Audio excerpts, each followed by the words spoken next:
Hello, welcome to the Everyday Priestess channel. This is Nami, and I have the Dear Nami broadcast. Today I'm gonna answer a question.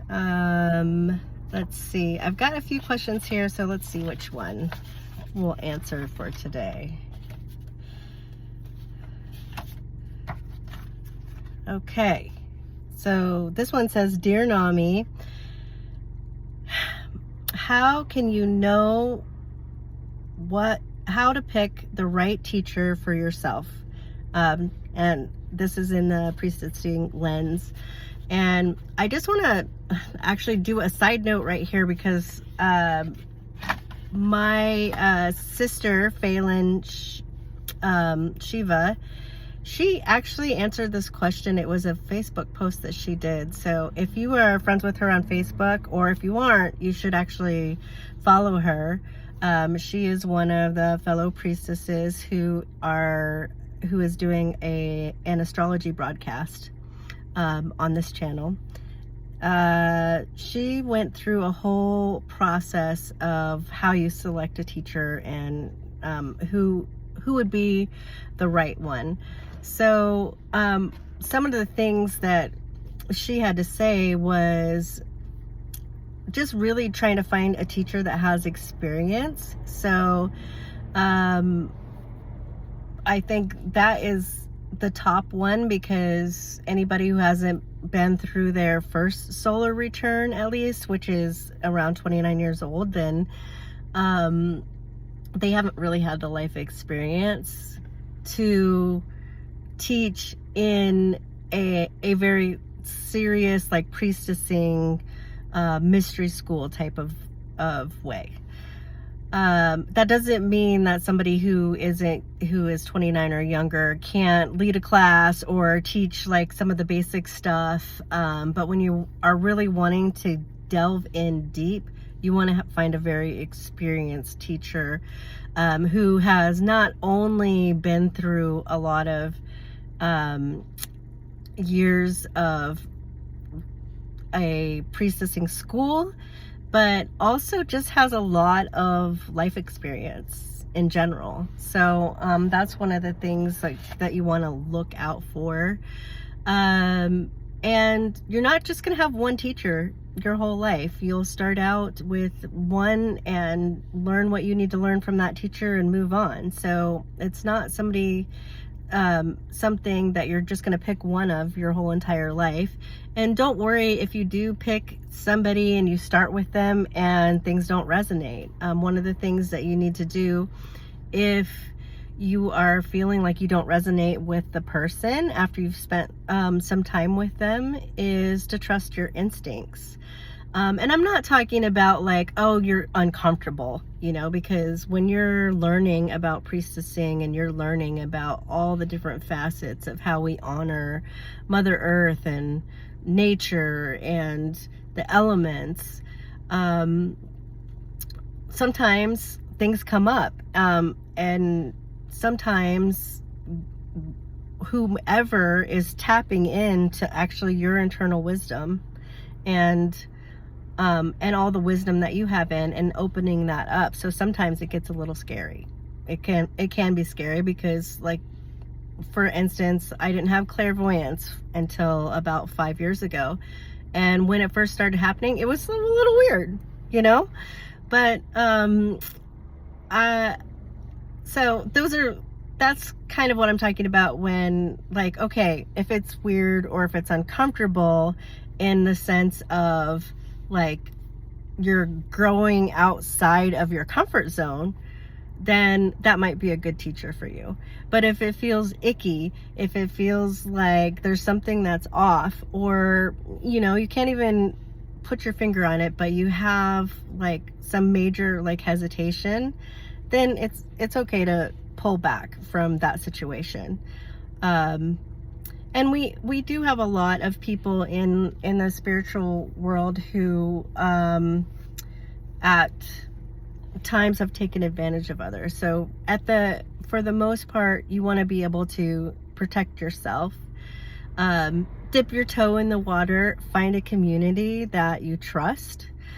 Sometimes that is hard to do, so just keep trying. It took me a very long time to get to a point where I found a group of women who I could train with and who I felt comfortable, and it just clicked.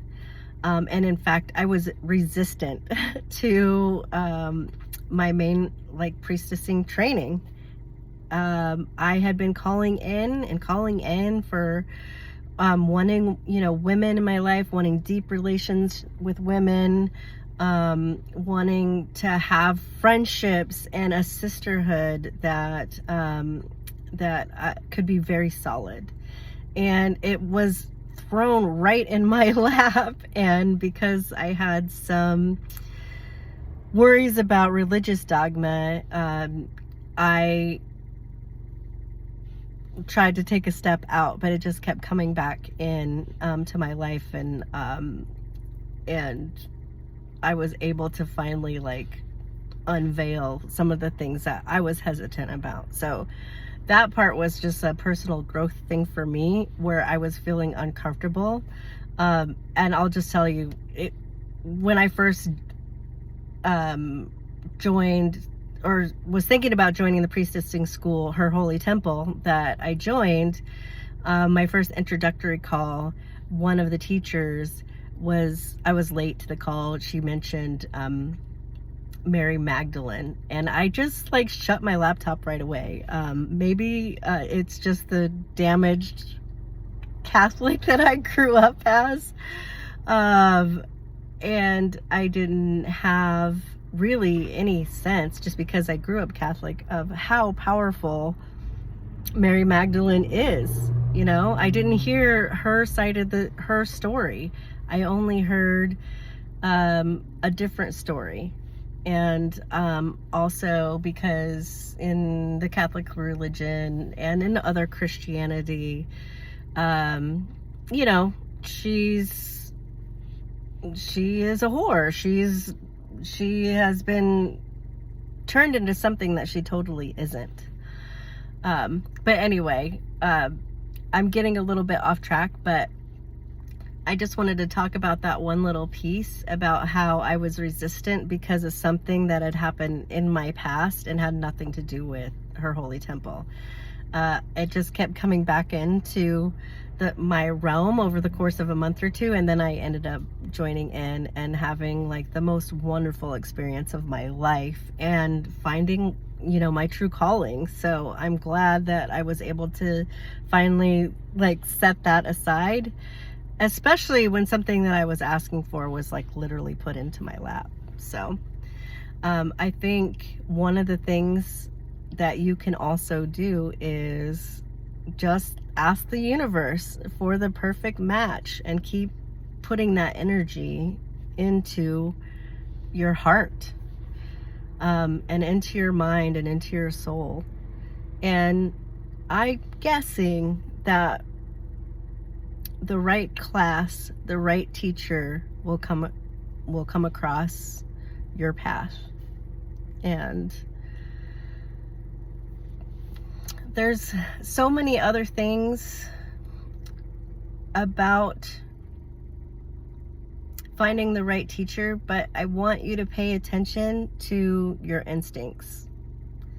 And if you don't have a strong sense of yourself and your instincts, then start to develop that.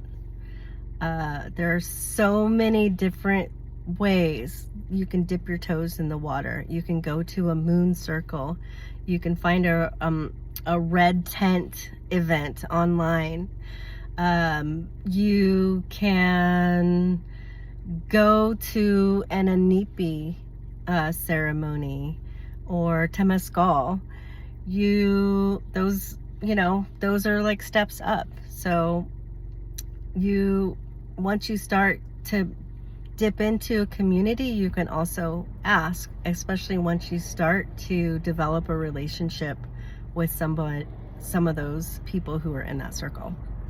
So yeah, that's the best advice I have for finding the right teacher. And if you have a chance, go check out Phelan's post on Facebook. Bye.